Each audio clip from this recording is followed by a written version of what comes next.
June 6, 1944, 5 a.m., the Normandy coast. Oberleutnant Walter Ohmsen looks through his rangefinder, and his blood runs cold. He doesn't just see an invasion, he sees the end of the Third Reich. The horizon is gone, replaced by a steel highway of 7,000 ships. This is the story of the moment German officers realized they weren't fighting an army. They were fighting an industrial avalanche. I'm curious, where is our audience from? Let me know in the comments below. And if you enjoy military history, hit that subscribe button right now. The binoculars trembled slightly as Oberleutnant Walter Ohmsen swept them across the horizon, recording in his mind an image that would haunt him for the rest of his life. Through the pre-dawn gloom, he witnessed something that contradicted every assurance from the high command. The English Channel, that protective moat that had shielded the Third Reich's western flank, had transformed into a steel highway. It was an endless armada of vessels stretching from horizon to horizon, their dark silhouettes merging into one continuous mass of approaching doom. The invasion force comprised 6,939 vessels, 1,213 warships, 4,126 landing craft. At 5:52 a.m., Ohmsen's battery received the order to open fire. 3 minutes later, the first shells from his 210mm Czech-made Skoda cannons arced toward the invasion fleet. Drops of water against an approaching tsunami. From his reinforced concrete observation post atop the Crisbeck battery, the 32-year-old naval officer had just become the first German defender to sight and engage the Allied invasion of Fortress Europe. What Ohmsen saw through his Zeiss rangefinder that morning was not just an invasion fleet. It was the physical manifestation of an industrial capacity that Nazi propaganda had assured him could not exist. The mathematics of defeat were sailing toward him at 8 knots. The transformation had begun. Within hours, German officers across Normandy would witness a demonstration of Allied industrial might that would shatter every assumption about their enemy's capabilities. 50 miles away, at Army Group B headquarters, Lieutenant General Hans Speidel monitored increasingly disturbing reports. Field Marshal Erwin Rommel was absent, in Germany, celebrating his wife's birthday, convinced the weather was too poor for any invasion. But General Erich Marx, commanding the 84th Corps in Saint-Lô, understood immediately. A veteran of the Eastern Front who had lost a leg at Stalingrad, Marx possessed a tactical instinct honed to a razor's edge. Yet even he could not imagine the scale of what was approaching. The German defenders had prepared for an invasion. They had not prepared for an industrial avalanche. Vice Admiral Friedrich Ruge would later write, "We were preparing to fight the last war. They were bringing the next one." As the first light of dawn crept across the coast, German observers began reporting the impossible. Not hundreds of ships, but thousands.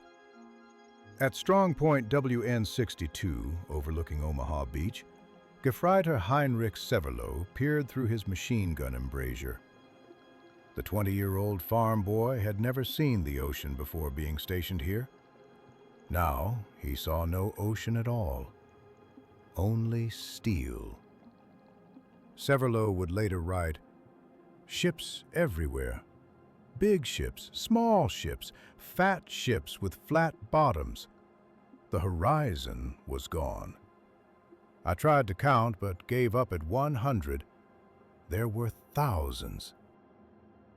Across the 50-mile front, they realized they were facing a different order of magnitude entirely. At 5:30 a.m., the bombardment commenced. For the German defenders, it was their first lesson in American industrial mathematics. The USS Texas alone fired 255 rounds from her 14-inch guns in the first hour. Each shell weighed 1,400 pounds. In 60 minutes, one ship had delivered 178 tons of high explosives, more than many German artillery regiments possessed in total ammunition reserves. Before the first soldiers set foot on the beaches, the Allied naval forces had fired approximately 130,000 tons of explosive ordnance. General Gunther Blumentritt would later testify, "We had prepared to fight soldiers. We found ourselves fighting factories." At 6 a.m., the sky filled with aircraft. Not dozens, but thousands. Allied air forces flew over 14,000 sorties in support of the landings. The Luftwaffe? They had approximately 300 operational aircraft in all of France. On D-Day, they managed 319 sorties. The Allies flew 14,674. For every German plane in the air, there were 46 Allied aircraft. The mathematics were absurd. Major Joseph Priller made the only Luftwaffe attack on the beaches that morning, strafing Sword Beach with just his wingman. It was a futile gesture that only demonstrated the complete impotence of German air power. At Omaha Beach, the situation was critical. The Atlantic Wall seemed to be holding. Heinrich Severloh fired over 12,000 rounds that morning. Bodies floated in the surf. Then the destroyers came. At 8 a.m., American destroyers did something unprecedented. They closed to within 1,000 yards of the beach, point-blank range, ignoring the risk of running aground. The USS McCook, USS Carmick, and others turned their 5-inch guns on individual German bunkers. At that range, they couldn't miss. This was the moment German officers understood the true meaning of American might. It wasn't just the number of ships, it was the willingness to treat them as expendable assets. The destroyer USS Corey was lost, but others took its place immediately. Ships were tools, and America had thousands more. As the day progressed, the landing craft kept coming, an endless conveyor belt of men and material. Specialized vessels stunned the observers. LSTs, massive ships 328 feet long, beached themselves to discharge entire tank companies. Amphibious trucks, the DUKWs, swam ashore and drove supplies directly inland. By nightfall, the Allies had landed 156,000 troops and 20,000 vehicles. The German 7th Army, defending the entire region, possessed fewer than 500 operational tanks. The Allies landed 3 times that many in just the first 24 hours. The legendary Panzer divisions found themselves paralyzed. The 21st Panzer Division, the only unit close enough to counterattack, took 3 hours to move 10 miles due to air attacks. When they finally engaged British forces, they encountered naval gunfire from battleships 15 miles offshore. The HMS Warspite fired 15-inch shells that could penetrate any tank ever built.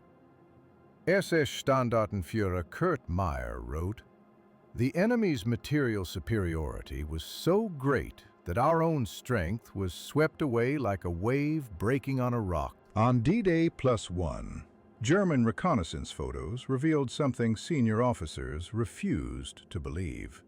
The Allies were building harbors.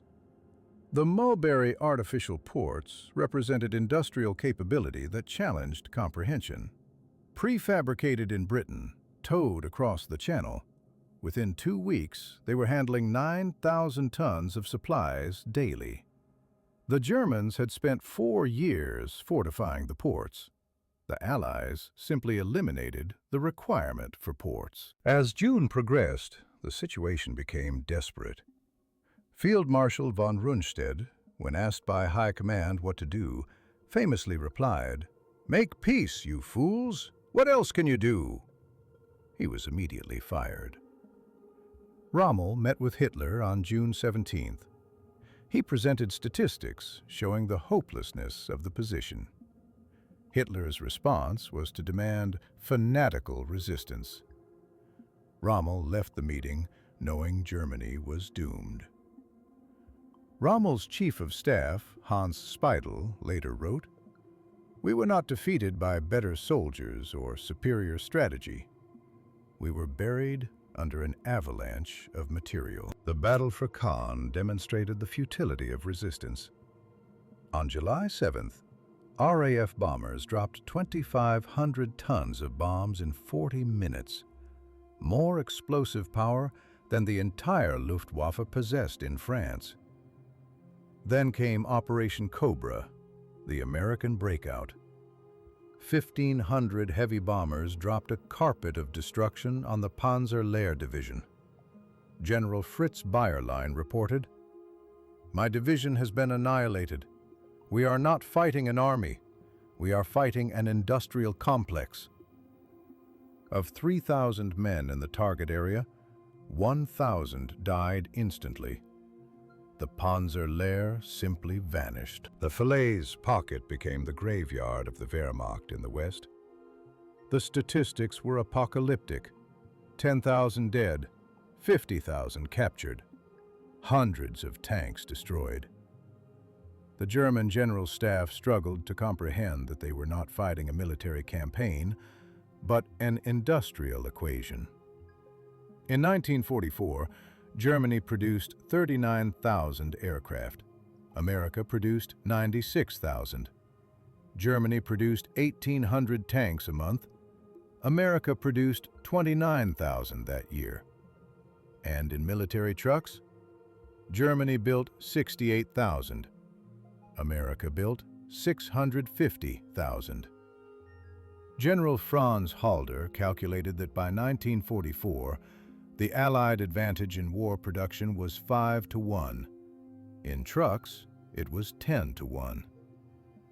"We were not defeated," he said.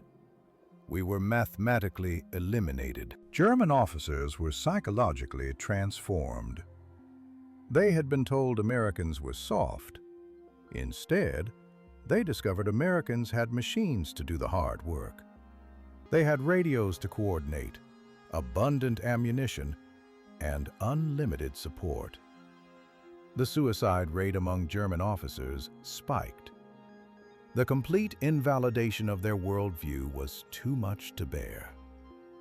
They dreaded the technology. Proximity fuses that turned anti-aircraft fire into precision killing. Radar-directed naval gunfire. The Hobart's funnies. Tanks that cleared mines and laid bridges. By July 1944, German movement in daylight was impossible. Decades later, in 1954, surviving German officers gathered. General Blumentritt delivered the keynote. "We learned in Normandy that war had changed. It was no longer a contest of armies, but of economic systems. We counted divisions. They counted factories." On June 6, 1984, the 40th anniversary, Walter Ohmsen returned to the Crisbeck Battery. Standing at the same observation post, he reflected, 40 years ago, I stood here and saw the impossible. I knew in that moment that everything I had been told was wrong. I fired my guns at that armada, and I might as well have been throwing stones at the tide." The German officers who watched nearly 7,000 Allied ships approach on D-Day witnessed more than an invasion. They witnessed the future of warfare. The image that haunted them, that impossible armada, was the physical manifestation of democracy's latent power unleashed. Their defeat was not military, but mathematical. Not a failure of courage, but a shortage of trucks. It was a lesson written in steel across the waters of the English Channel, when American industrial might came to Europe and announced that nothing would ever be the same again.